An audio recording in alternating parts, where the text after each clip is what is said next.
का अनुभव कर रहे हैं। बहुत बहुत बधाई और मेडल भी लोकेश जी, कृतिका जी माली आ जाए, जिन्होंने एमबीबीएस किया है, डॉक्टर बन चुकी है, इनके लिए भी जोरदार। तरफ से मैं आप सभी को ज्योतिबा फुले जयंती की हार्दिक शुभकामनाएं देता हूं और आप सभी का धन्यवाद देता हूं कि इस कार्यक्रम में आपने पधार कर और इस कार्यक्रम की शोभा बढ़ाई और साथ ही में मंच पर उपस्थित विराजमान सभी पदाधिकारियों और सभी मंचासीन अधिकारियों का भी मैं धन्यवाद देता हूं कि इस कार्यक्रम में पधारें और हम आपने इस कार्यक्रम को आशीर्वाद दिया और साथ ही आज सम्मानित हुए सभी जो भी सम्मानित हुए हैं उन सभी को भी मैं धन्यवाद देता हूं कि आप आज कार्यक्रम में पधारे और इसी तरह हम सभी ये प्रण लेते हैं कि ओबीसी समाज को आगे बढ़ाने में जहाँ पे भी ओबीसी समाज की बात आएगी और ओबीसी के हक के लिए लड़ाई लड़ेगी, हम सभी एक साथ और एकजुट होकर इस समाज का साथ देंगे, ओबीसी वर्ग का साथ देंगे। इसी के साथ मैं अपनी वाणी को विराम देता हूँ। बहुत बहुत स्वागत, अभिनंदन।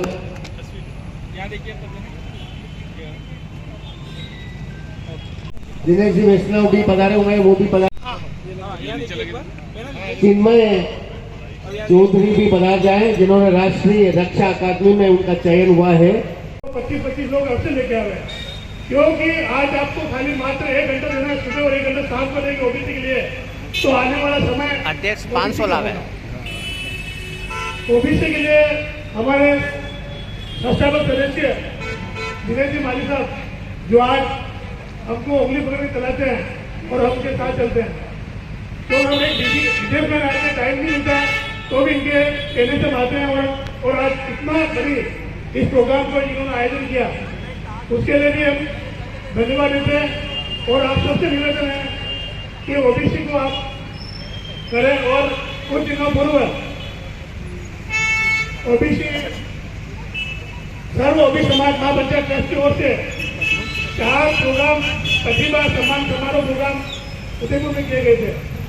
उसमें भी करीबन 500 से ज़्यादा पब्लिक आई थी और प्रोग्राम के अंदर सभी 90% 75% प्रतिभा सम्मान समारोह का हमने गोल्ड मेडल, सिल्वर मेडल और ब्रॉन्ज मेडल से सम्मानित किया था। उसके बाद में भी एक विधायक सम्मान समारोह का था ओबीसी का स्वाल का भवन में, तो उसमें भी जो ओबीसी के जो विधायक बने थे उदयलाल जी डांगी और जो भी ओबीसी विधायक सबको बुलाया था और उसमें जो भी आए थे उनका सबका सम्मान किया गया। अब हमारे यही मोटो है कि आप अगली बार आप कभी बता रहे हैं तो कम से कम पड़ोसी को लेके आए और सबको लेके मतलब इस मंच को आगे लगाना। जय हिंद, जय भारत। दिनेश जी वैष्णव और मैं दोनों आज से 30 साल पहले हम दोनों पार्षद का चुनाव लड़े। ये भी हेड़मंडी से लड़े, मैं भी हेड़मंडी से लड़ा और हम लोग समिति के अध्यक्ष भी रहे।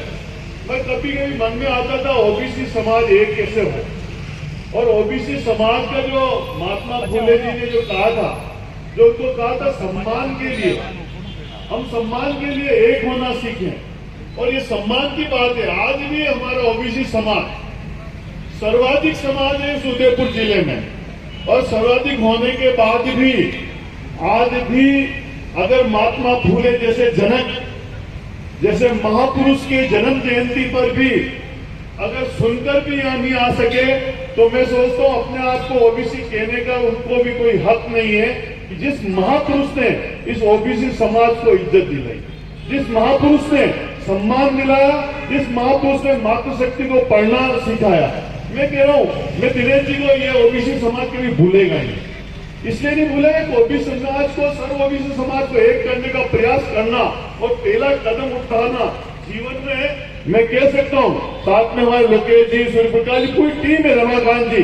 मैं भी चौधरी समाज के भवन में एक बार मीटिंग में आया था और उसमें बहुत ही सब बड़े बड़े लोग सब आए थे। उसके बाद में कुछ व्यवस्था के कारण भी और मैं जुड़ नहीं पाया, मगर मैं जहाँ पे भी रहता हूँ, मैं चाहे विधानसभा चुनाव हो जहाँ पे भी हो, मैंने ओबीसी समाज का झंडे को उठाने का काम किया और मैंने कभी भी मैंने कहा जिस डर नहीं है, पार्टी में आज है कल नहीं है, कोई चिंता नहीं, मगर मैंने कहा ओबीसी समाज को उदयपुर शहर विधानसभा में टिकट मिलना चाहिए और मैंने उसकी जनगणना करवा के मैं ऑथेंटिक आकर दिल्ली तक पहुंचा। वो ठीक है, हमारा प्रयास है। मैं दिनेश जी साहब आपके नेतृत्व में जो ओबीसी समाज एक हो रहा, एक न एक दिन इस उदयपुर शहर में ओबीसी समाज का विधायक भी बनेगा और यहाँ पे नेतृत्व ओबीसी समाज करेगा। और निश्चित रूप से मैं कह सकता हूँ ये जो टोली गठित हुई है, मेरा तो यही निवेदन है कि महात्मा फुले जी की अगली बार जब जयंती हो, हम अपने समाज से 25-25 लोग अगर संकल्प ले लें, मेरे समाज से मैं महात्मा फुले की जयंती में 25 लोग लेके इनको हम यहाँ पे आएंगे, उस कार्यक्रम में उसको सफल बनाएंगे। देखो ताकत को सभी लोग नमस्कार करते हैं और 100% हम लोग अगली बार, मैं भी दिनेश जी संकल्प लेता हूँ तो अगली बार 25 लोग, तो इस बार फोन मेरे पास लेट आया, मैं कार्यक्रम में व्यस्त था, 25 लोग मैं लेके आऊंगा इस कार्यक्रम में। इसलिए आप निश्चित रूप से दिनेश जी साहब इस कार्यक्रम को एक जोड़ने का कार्यक्रम के लोग भारत को एक संपूर्ण प्रभुत्व संपन्न समाजवादी पंथ निरपेक्ष लोकतांत्रिक गणराज्य बनाने के लिए तथा उसके समस्त नागरिकों को सामाजिक, आर्थिक और राजनीतिक न्याय, विचार, अभिव्यक्ति, विश्वास, धर्म और उपासना की स्वतंत्रता, प्रतिष्ठा और अवसर की समता प्राप्त कराने के लिए तथा उन सब में व्यक्ति की गरिमा और राष्ट्र की एकता और अखंडता सुनिश्चित करने वाली बंधुता बढ़ाने के लिए दृढ़ संकल्प होकर अपनी इस संविधान सभा में आज तारीख 26 नवंबर 1949 ईस्वी, मिति मार्गशीर्ष शुक्ल सप्तमी, संवत 2006 विक्रमी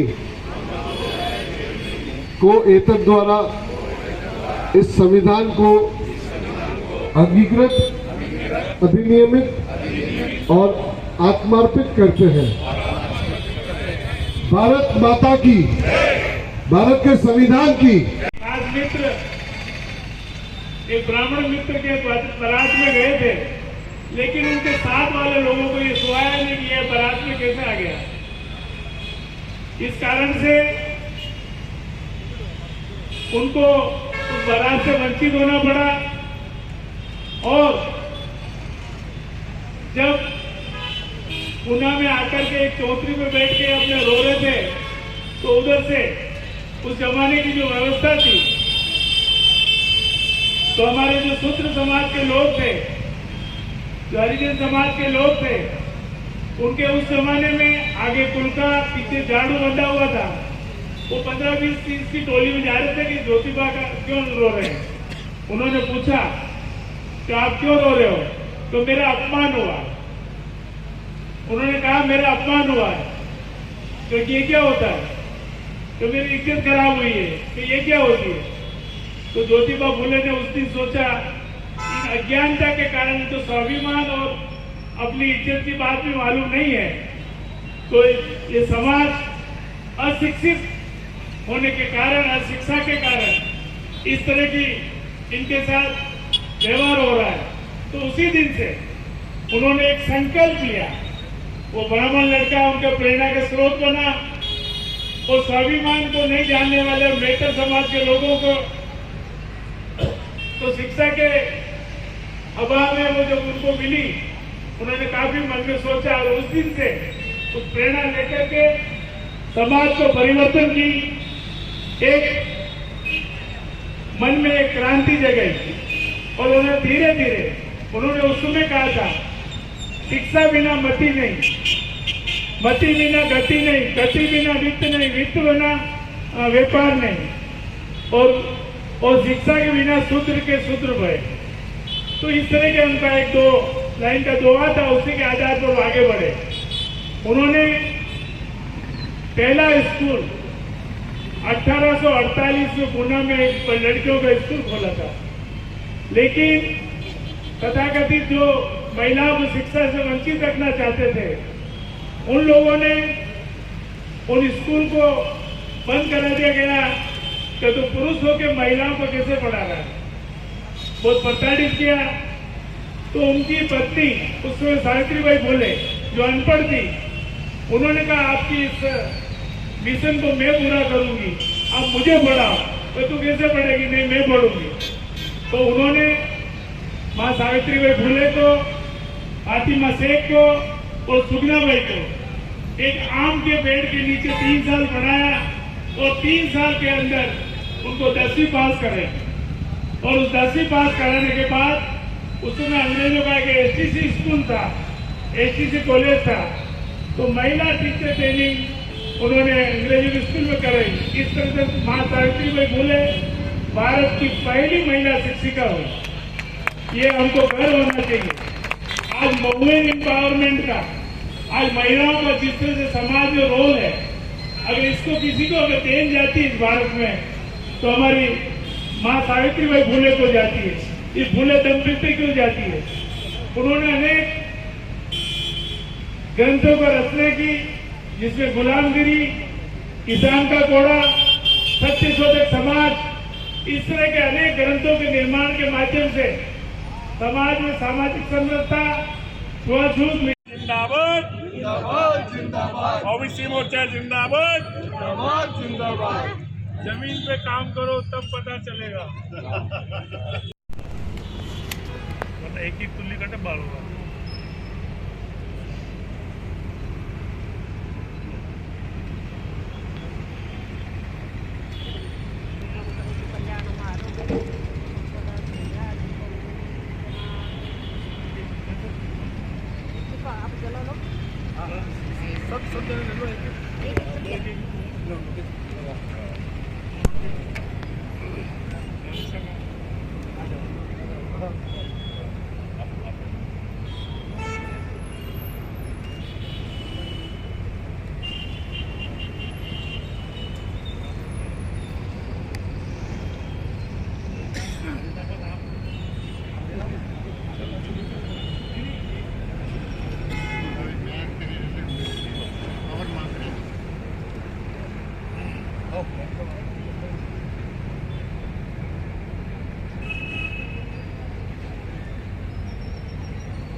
हमारा आज का ये समारोह प्रारंभ हो चुका है। एक बार जोरदार तालियां बजाकर